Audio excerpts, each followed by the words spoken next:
Yeah? I'm going up ahead. आप ही पूछ रहे थे कल सवाल ना? अच्छा, सर्दी लग रही है आपको? हाँ सॉरी सॉरी जी, सीक्वल नहीं बनाता मैं, कभी नहीं बनाता। नहीं यार, अभी आज तक बनाई नहीं है, एक्साइट नहीं करते मुझे सीक्वल। मुझे लगता है जो एक कहानी है मैंने बता दी है, अब उसमें आगे है नहीं। बट नेवर से नेवर, अगर एक्साइटिंग कुछ आई आइडिया और मुझे लगा कि जी आई मीन देखिए, कैरेक्टर्स कभी कभी आइकॉनिक बन जाते हैं, जैसे बजरंगी आइकॉनिक कैरेक्टर हैं, तो अभी लगा अगर मुझे कि आगे कहानी बढ़ सकती है बजरंगी की या उनके साथ चांद नवाब की, तो ले जाऊंगा, लेकिन otherwise I don't believe in sequels. जी जी अभी कुछ कंफर्म नहीं, अभी मैं सिर्फ आइडियाज़ सोच रहा हूँ, कुछ स्क्रिप्ट लिख रहा हूँ। जब स्क्रिप्ट लॉक हो जाएगी फिर मैं डिसाइड करूँगा वो ऋतिक के साथ है या सलमान के साथ है या किसी और के साथ है।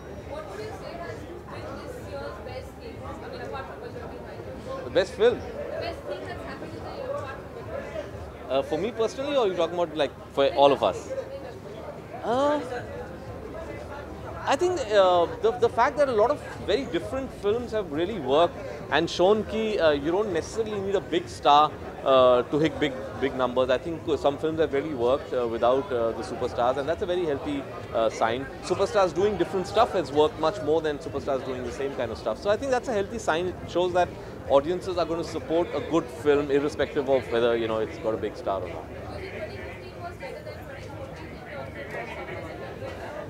Well, if you're talking about pure statistics, then 2015 is not as good as 2014 because I think in the first half not too many films worked. But there's definitely, I think, a progress in terms of the kind of content we're getting, and that's a good sign. Thank you. नहीं ज़रूरी नहीं है। Ramesh ji, how are you? Good good, क्या हाल है, कैसे आप? Sorry जी, मेरी कोशिश ये रहती है कि मेरे फिल्म के बैकड्रॉप में मैं हमेशा एक रियल कॉन्टेक्स्ट डालूँ।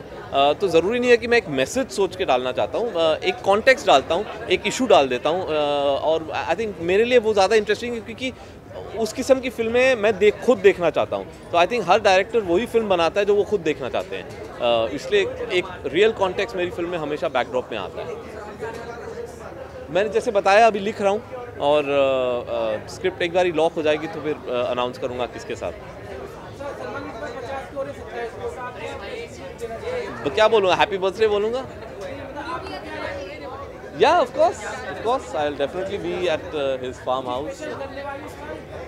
जी आई थिंक अच्छी बड़ी सेलिब्रेशन करने वाले हैं। I think should be a celebration of his 50th birthday, Bajrangi Bhaijaan, and just I think it's a festive season. उनका बर्थडे भी इस ऐसे टाइम पे आता है जब वैसे भी फेस्टिव सीजन होता है, तो every year there is always a party, and this year will be just a little bigger. I think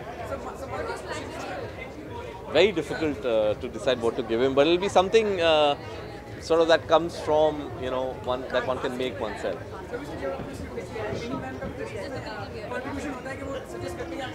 जी हमेशा, आई मीन वो हमेशा पहली बाउंसिंग बोर्ड वही होती है, और वो काफ़ी हार्श क्रिटिक हैं मेरे काम की, तो ऑब्वियसली एक इनपुट होता है। मैं सबसे इनपुट लेता हूँ, अपने दोस्तों से, मिनी से, तो I think it's always good to get have sounding boards जिनके साथ आप थोड़ा सा अपना जैम कर सकते हैं आइडियाज।